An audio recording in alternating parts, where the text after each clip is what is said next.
Mistulang higanting palaka nahuli at binitay sa ilalim ng punong mangga dahil sa laki nito na parang isang dambuhala. Takot ang ilan nung ito'y nakita at pinuntahan. Ito ang higanting palaka na kinatatakutan dahil ito daw ay di umano wakwak o aswang. Dahil kasi ang palakang ito, dambuhala kung sukat ang pagbabasihan. Ibang-iba sa ating nakikita na palaka dahil ni isang palaka, wala tayong nakitang ganito kalaki.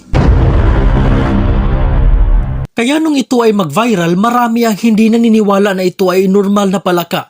Dahil para sa nakararami, ito daw ay wakwak o aswang. Tao daw ito, nag-iibang anyo bilang palaka para hindi mahalata na ito daw ay halimaw. Ngunit ang tanong, naniniwala ka ba? Kaya ganyan ang paniniwala ng mga tao, lalo na sa karamihan in general dito sa Pilipinas, ay dahil po yan sa ating mga nakasanayan. Lalong-lalo na sa mga matatanda, na parang palaging sinasabi ng mga nakatatanda na paniniwala natin yan na yung mga aswang o yung mga wakwak sa Bisaya ay nagtatransform, nag-iiba ng anyo mula sa tao, nagtransform na parang hayop, at hindi lang na isang hayop kundi iba-ibang hayop na gusto nilang mag-transform para lang hindi sila ma-recognize o hindi mahalata na tao sila na naging hayop. Kaya yun yung halimaw na tinutukoy natin. And then, very common po yan sa mga paniniwala, lalong-lalo na sa mga Cebuanos, o hindi lang sa mga Cebuanos, kundi pati na rin yung mga taga Luzon na sinasabi nilang aswang. And dito sa Pilipinas, sa Bisaya, yan po ay wakwak. And then karamihan na paniniwala ay nag-transform sila. So from tao, nag-transform sila, most especially dito sa Cebu, sa Cebuano, paniniwala ay nagtatransform sila bilang mga langgam o langgam sa Bisaya, pero sa Tagalog ay ibon. Yes, nagiging ibon sila tuwing oras ng kanilang pagtatransform. Kaya yun yung paniniwala. And then sa video ito, ang paniniwala na yan ay galing sa tao, nag-transform dahil nga aswang uwakwak, yun sa paniniwala, and then nag-transform siya bilang palaka. And then ang question po natin kung bakit ganyan kalaki. Hindi biro ang laki ng palakang iyan dahil literal po talaga siya na malaki. Kahit sino man ang makakita sa palakang yan, matatakot at mataranta. Kaya siguro pinatay at binitay ang palakang yan sa nakakita dun sa puno, kasi of course for me po natatakot yung nakakita.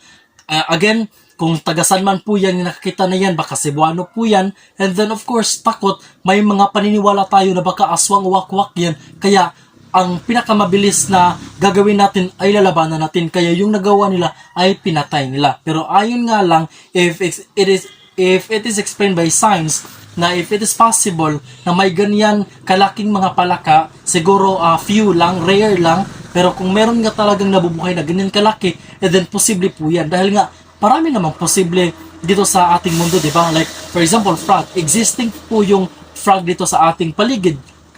Yung size lang po yun nagmamatter. Kasi karaniwang nakikita natin ay yung mga maliliit lamang, pero ganyan po yan. Kaya normal po na matatakot yung tao, lalong-lalo na again, dahil meron tayong mga ganyang paniniwala. Hindi man lahat ng Pilipino ay naniniwala nito, pero karamihan sa atin, dahil po yan sa ating mitolohiya dito sa ating bansa, na may mga kinatatakutang mga nilalang, yung mga teorya, yung mga theory o mga sabi-sabi, yung paniniwala natin na ganito, yung mga aswang na yan ay galing sa tao at transform, and then pag natapos na yung oras nila bilang transformation nila bilang isang aswang o wakwak, and then nagbalik mula sila sa anyo nila sa pagkatao. Yun po yun. And then, ayun nga lang, kung simbahang Katoliko or paniniwala naman yung pagsasabihan natin, somehow may differences po when it comes to opinion. Pero ayun po, nasa sa atin lang din talaga yung mga paniniwala natin. It's either kung naniniwala tayo o hindi. Kaya sa video ito, gusto ko lang i-share sa inyo ang aking saloobin sa nakitang larawang ito na kumalap sa social media. So maraming salamat sa panonood, at God bless you and God bless po para sa inyong mga pamilya. Ngunit posible nga ba na may ganito kalaking palaka? Dahil kung meron man, edi sana'y nakakita na tayo sa ating paligid. Ang palaka kasi na ito natagpuan lamang sa isang lugar, kaya nung ito ay nakita, pinatay at pinitay dahil nataranta ang mga nakahuli nito lalo pat hindi pamilyar sa misteryosong palaka na ito. Naniniwala man tayo na ito ay aswang o wakwak, nasa sa atin pa rin ang desisyon. Pero kung normal at posibleng may ganito kalaking palaka na nabubuhay, saray pakawalan lamang at hayaang lumayo upang ito ay makapagpatuloy sa pagkabuhay dahil elemento din ito ng ating kapaligiran.